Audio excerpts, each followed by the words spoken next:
अस्सलाम वालेकुम, this is me Tanil Ali and you are watching a junior doctor. आज जो है ना हमारा यूट्यूब पर फर्स्ट लेक्चर है। और जो फर्स्ट लेक्चर है वो है जो मोस्ट टफेस्ट सब्जेक्ट है नर्सिंग में, वो है बायोकेमिस्ट्री। तो उसको डिसाइड इसलिए किया ताकि जितने भी स्टूडेंट्स हैं उसको कन्फ्यूजन है इस सब्जेक्ट में। तो जितने भी I have recently been experience, तो वो मैं जो है ना आपके साथ जो है ना वो क्लियर करूँगा ताकि जो डिफ़िकल्टीज़ मैंने फेस की है वो आप फेस ना करें। तो आज का जो टॉपिक है हमारा वो है बायोकेमिस्ट्री में ऑर्गेनिक केमिस्ट्री, जो सेकंड चैप्टर है नर्सिंग के फर्स्ट सेमेस्टर स्टूडेंट्स के पास।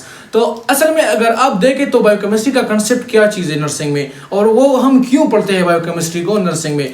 इसलिए अगर आप देखें ज़्यादातर स्टूडेंट्स यही गिला करता है कि जो FON है, फंडामेंटल ऑफ नर्सिंग है, एनआरपी है, अगर आप उसको देखें तो उसका कंसेप्ट बनता है नर्सिंग में, क्योंकि FON में हम जो पेशेंट को ट्रीट करता है कैसे ट्रीट करेंगे और कैसे जो है ना आप उसको सब्जेक्टिव डाटा लेंगे और ऑब्जेक्टिव डाटा देंगे। तो इस जितने भी चीज़ें हैं वो FON में कंसेप्ट बनता है। अगर आप एनआरपी भी देखें तो एनआरपी भी हमें जो है ना बहुत इंपॉर्टेंट है नर्सिंग के लिए, क्योंकि आपको फंक्शंस जानना है बॉडी का, उसका जो है ना स्ट्रक्चर जानना है वो क्या है, उसका काम करें। अगर आप बायोकेमिस्ट्री को देखें तो ज़्यादातर स्टूडेंट कंफ्यूज होता है कि बायोकेमिस्ट्री का रोल है ही नहीं नर्सिंग में, तो फिर हम पढ़ते क्यों है। डियर स्टूडेंट्स, बायोकेमिस्ट्री का वेरी इंपॉर्टेंट रोल है। बायोकेमिस्ट्री अगर आप नहीं जानते तो आपको जो है ना फार्माकोलॉजी के बारे में नहीं पता होगा। अगर आप बायोकेमिस्ट्री जानोगे तो आपको ब्लड में डिफ्यूजन के बारे में पता होगा। अगर आप बायोकेमिस्ट्री को नहीं जानते तो आपको जो है ना क्या होगा, आपको जितने भी वो हमारे पास मेडिसिन बनते हैं उसके बारे में आपको कोई इन्फॉर्मेशन नहीं होगी। तो biochemistry is very important in nursing study. तो फर्स्ट ऑफ ऑल आज का जो टॉपिक है वो है बायोकेमिस्ट्री। तो सबसे पहले हम जानना चाहते हैं कि केमिस्ट्री क्या चीज़ है। केमिस्ट्री हमारे पास वो ब्रांच है साइंस का जिसमें हम कंपोजिशन स्टडी करता है, फिजिकल प्रॉपर्टीज, केमिकल प्रॉपर्टीज एक चीज़ की, ठीक है। असल में ये केमिस्ट्री बहुत अलग टॉपिक है और ये डिफरेंट टॉपिक है, लेकिन आज का जो टॉपिक है वो मेरा है हाइड्रोकार्बन वाला जो चैप्टर है organic chemistry. The most important chapter जो है और जो सबसे ज़्यादा MCQs आता है वो ऑर्गेनिक केमिस्ट्री से आता है, चाहे वो MD-CAT के स्टडी के बारे में हो, चाहे वो सेकंड ईयर के स्टडी के बारे में हो, ये सेकंड ईयर के टॉपिक भी है। और उस लेक्चर के लिए भी जो है ना अगर मैं आपको ये लेक्चर डिलीवर करूँ तो वो जितने भी सेकंड ईयर में ऑर्गेनिक केमिस्ट्री है वो आपका 5 चैप्टर्स जो है ऑर्गेनिक केमिस्ट्री का वो 100% क्लियर हो जाएगा। तो आज का जो टॉपिक है वो हमारे पास है ऑर्गेनिक केमिस्ट्री। तो सबसे पहले हम जानना चाहते हैं कि हमारे पास ऑर्गेनिक केमिस्ट्री है क्या चीज़। अगर आप देखें तो हम हाइड्रोकार्बन की स्टडी और इसके डेरिवेटिव्स की स्टडी, जितना डेरिवेटिव्स का मतलब ये है कि इसके शाखों के बारे में। अगर आप हाइड्रोकार्बन मीन हाइड्रो मीन क्या है, हाइड्रो मीन है हाइड्रोजन, कार्बन मीन क्या है, कार्बन मीन है कार्बन। अगर हम हाइड्रोजन और कार्बन के बारे में स्टडी करें, दिस इज कॉल्ड हाइड्रोकार्बन।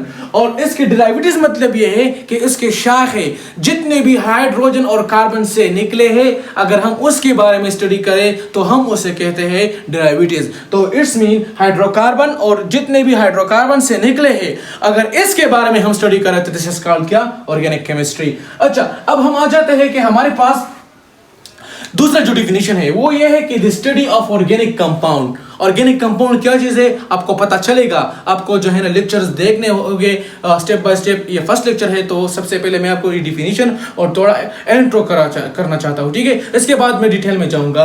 तो the study of organic compound is called organic chemistry.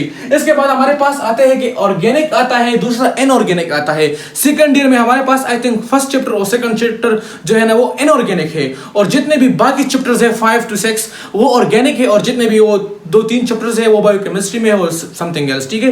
तो अच्छा, तो ऑर्गेनिक हमारे पास वो है जो life obtain from living organisms, जो लिविंग ऑर्गेनिज्म से निकले हो उसको हम क्या कहते हैं, उसको हम कहते हैं ऑर्गेनिक कंपाउंड। और जो नॉन लिविंग ऑर्गेनिज्म से निकले हो, जो नॉन लिविंग ऑर्गेनिज्म से ऑब्टेन हुए हो उसको हम कहते हैं इनऑर्गेनिक। ये जो है ना सिंपल डिफिनीशन है ऑर्गेनिक का, इनऑर्गेनिक का।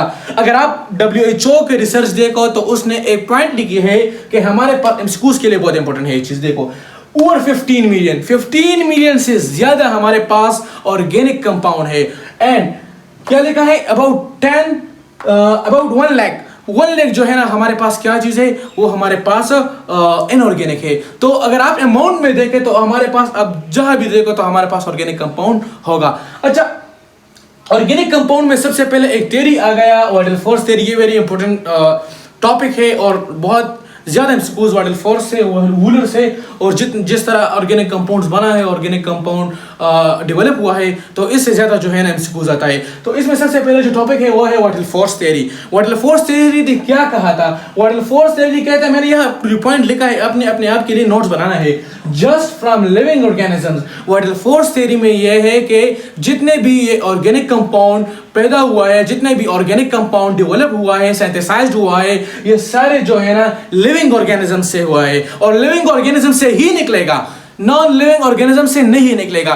वाइटल फोर्स थ्योरी का मतलब क्या था? उसने कहा था कि जितने भी ऑर्गेनिक कंपाउंड है वे लिविंग ऑर्गेनिज्म से आएगा, नॉन लिविंग से कभी भी ऑर्गेनिक कंपाउंड नहीं आएगा। लेकिन इसके बाद द मोस्ट हैंडसम और the most developer person in chemistry is Wohler. Wohler आ गया और उसने कहा 1882 में, उसने एक साइंटिस्ट, वो एक साइंटिस्ट था, उसने एक एक्सपेरिमेंट किया जिसको हम वूलर एक्सपेरिमेंट भी कहते हैं। उसने ये कहा कि वाइटल फोर्स थ्योरी को क्या किया? रिजेक्ट किया, और ये बात उसको साफ कर दिया कि ऑर्गेनिक कंपाउंड हमारे पास नॉन ऑर्गेनिक कंपाउंड से भी आता है, नॉन लिविंग ऑर्गेनिक कंपाउंड से भी आता है। कैसे आता है? उसने एक एक्सपेरिमेंट किया, यूरिया बना दिया। यूरिया हमारे पास ऑर्गेनिक कंपाउंड है, और वो ऑर्गेनिक कंपाउंड क्या चीज है? वो हमारे पास यूरिया है, और उसने यूरिया को बना दिया किस चीज से?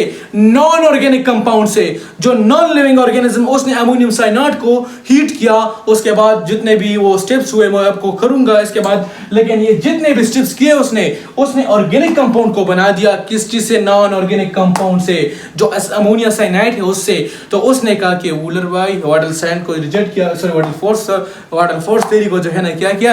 रिजेक्ट किया, और उसने ये प्रूफ कर दिया कि हमारे पास जो 1882 में जो उसने एक्सपेरिमेंट किया, उसने ये प्रूफ किया कि यूरिया हमारे पास ऑर्गेनिक है, और ये हम नॉन ऑर्गेनिक यानी अमोनियम साइनाइड से ही बनाते हैं। इसके बाद जो है ना rejection of vital force theory हो गया। लेकिन केमिस्ट्री में एक चीज कॉमन है, जितने भी अगर थ्योरी आ गए हैं उसको हमने जब रिजेक्ट किया है, लेकिन उसका नाम चेंज नहीं होता, क्योंकि केमिस्ट्री में एक चीज का थाउजेंड ऑफ मिलियंस जो है ना वो क्या होता है? नाम्स होता है। तो इसका जो है ना नाम हम सेम ही रखते हैं। उसका जो ये थ्योरी था वो रिजेक्ट किया, लेकिन कंपाउंड का नाम सेम ही रखा, ऑर्गेनिक कंपाउंड ही रखा, उससे कोई और चीज नहीं रखा। अब हम जानना चाहते हैं कि हमारे पास ये जो यूरिया आ गई, ऑर्गेनिक कंपाउंड, ये कैसे आ गया? यूरिया तो हमारे पास ऑर्गेनिक कंपाउंड है ना, और नॉन ऑर्गेनिक से आ गया, लेकिन ये आया कैसे? यूरिया का जो है ना हम क्या करते हैं? वो फॉर्मेशन करते हैं। अब ठीक है, अच्छा हमने बताया था आपको कि फॉर्मेशन ऑफ यूरिया कैसे बना। यूरिया तो हमारे पास ऑर्गेनिक कंपाउंड है ना, और ये non organic compound I mean inorganic compound से बन गया। तो उसने जो वूलर ने डिस्प्रूव किया था वो ऐसा किया था कि उसने सबसे पहले क्या चीज लिया? उसने सबसे पहले हमारे साथ मीथेन ले लिया। मीथेन को तो आप जानते हैं, methane, ethane, propane, butane, pentane, ये सारे मैं आपको ऐसा याद करूंगा कि कभी भूलोगे भी नहीं। ठीक है, तो यहां पर हमारे पास है CH4 मीथेन गैस। उसने मीथेन गैस को ले लिया और किस चीज के साथ ऐड किया? वाटर के साथ। जब उसने CH4 को ऐड किया H2O के साथ, तो इसमें हमारे पास कार्बन मोनोऑक्साइड प्लस हाइड्रोजन बन गया। कैसे बन गया? अगर आप यहां देखें तो यहां पर हमारे पास एक कार्बन यहां आ गया, ठीक है, दूसरा हमारे पास ये ऑक्सीजन आ गया। तो ये कार्बन और ये ऑक्सीजन यहां आकर यहां मैंने लिख दिया कार्बन मोनोऑक्साइड। यहां पर हमारे पास हाइड्रोजन कितने हैं आप गिनो? 2 हाइड्रोजन यहां है, 4 हाइड्रोजन यहां है, 4 + 2 6 हाइड्रोजन आ गया। तो यहां पर मैंने हाइड्रोजन को लिख दिया, लेकिन यहां पर 3 लिख दिया, क्योंकि 3 × 2 3 2 6, एट देन हमारे पास 6 हाइड्रोजन बन गए। ठीक है, अब यही सेम चीज हाइड्रोजन को, 6 हाइड्रोजन को उसने दोबारा ले लिया और उसके साथ नाइट्रोजन को ऐड किया। जब नाइट्रोजन को ऐड किया तो यहां पर अगर आप देखो तो हमारे पास हाइड्रोजन कितना है? 3 × 2 6। अगर यहां पर आप नाइट्रोजन देखो, नाइट्रोजन कितना है हमारे पास? 2 है, तो सिंपल 2 लिख दिया। ठीक है, तो यही चीज जब नाइट्रोजन उसके साथ ऐड किया तो इससे हमारे पास क्या बन गया? 2NH3 बन गया। क्या आ गया? कैसे आ गया ये? अगर आप यहां देखें तो हमारे पास नाइट्रोजन कितना है? 2 है ना, तो यहाँ पर N लिख दो 2, मतलब 2 नाइट्रोजन है। हाइड्रोजन कितना है? 6 है। अगर आप, मैंने यहाँ H लिख दिया, यहाँ हाइड्रोजन लिख दिया और यहाँ 3 लिख दिया। अगर आप इस 2 को, मतलब यह है कि इस 2 हमारे पास क्या है? 2N है, नाइट्रोजन है। अगर इस 2 को आप 3 से मल्टीप्लाई करें तो इसका मतलब है 2 3 6। तो हमारे पास जो है ना 6, हमारे पास क्या चीज आ गया? 6 हमारे पास हाइड्रोजन आ गया। फिर सेम केस 2NH3 को यहाँ ले लिया, उसके साथ कार्बन डाइऑक्साइड को ऐड किया। जब उसने 2NH3 के साथ कार्बन डाइऑक्साइड को ऐड किया तो इसमें हमारे पास अमोनियम कार्बोनेट बन गया। जब अमोनियम कार्बोनेट बन गया, कैसे बन गया, यहाँ पर हमारे पास 2NH3 है ना, तो यहाँ पर हमारे पास क्या, अच्छा 2NH3 और कार्बन डाइऑक्साइड है, ठीक है। तो यहाँ पर अगर मैं आपको देखो 2 3 6 हाइड्रोजन है ना, तो अगर मैं यहाँ पर लिख दूं कि NH4 मतलब है 4 हाइड्रोजन ले लिया, 2 अभी भी है हमारे पास, ठीक है, तो NH4 लिख दिया। अगर आप देखें तो कार्बन है, मैंने कार्बन अपनी जगह लिया। ऑक्सीजन 2 है तो मैं ऑक्सीजन अगर ऐसा है तो मैं इसको ऐसा भी लिख सकता हूं ना, ठीक है, डबल ऑक्सीजन, तो इसको डबल ऑक्सीजन मैंने यहां लिख दिया।